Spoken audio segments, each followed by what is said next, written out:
নমস্কার দর্শক বন্ধুরা, সম্পাস কিচেনের আজকের রেসিপি কলকাতার বিখ্যাত কালীঘাটের প্যারা। ভারতবর্ষের অনেক জায়গাতেই প্যারা পাওয়া যায়, তবে কলকাতার এই কালীঘাটের প্যারা কিন্তু স্বাদে অতুলনীয়। চলুন দেখে নিই কি করে তৈরি করতে হয় বাড়িতে খুব সহজেই কালীঘাটের বিখ্যাত প্যারা।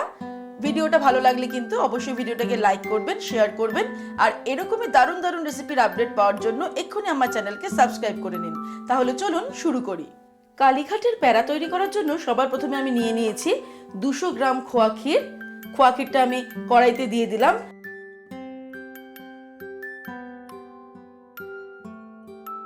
আর তার সঙ্গে দিয়ে দিচ্ছি 50 গ্রাম পরিমাণ চিনি, অর্থাৎ যে পরিমাণ আমি খোয়া ক্ষীর নেব তার 4 ভাগের 1 ভাগ চিনি দিলাম।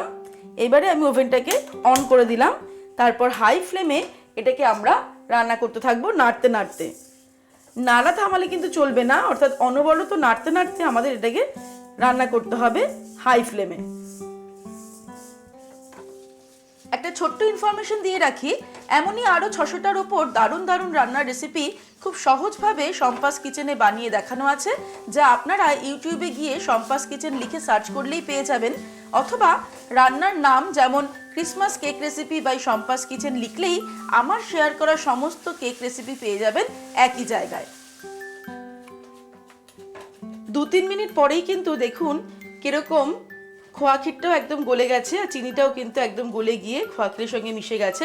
তবে আমাদের কিন্তু অনবরত এটাকে নাড়তে নাড়তে রান্নাটা করতে হবে, কারণ নাড়া থামালে কিন্তু চলবে না। আমি কিন্তু কন্টিনিউয়াসলি এটা নেড়ে যাচ্ছি, আর আঁচটা কিন্তু হাই ফ্লেমেই রেখেছি।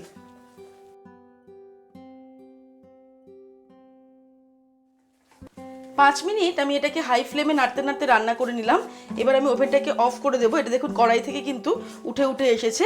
এবার একটা প্লেটের মধ্যে আমি এটাকে ছড়িয়ে নেব।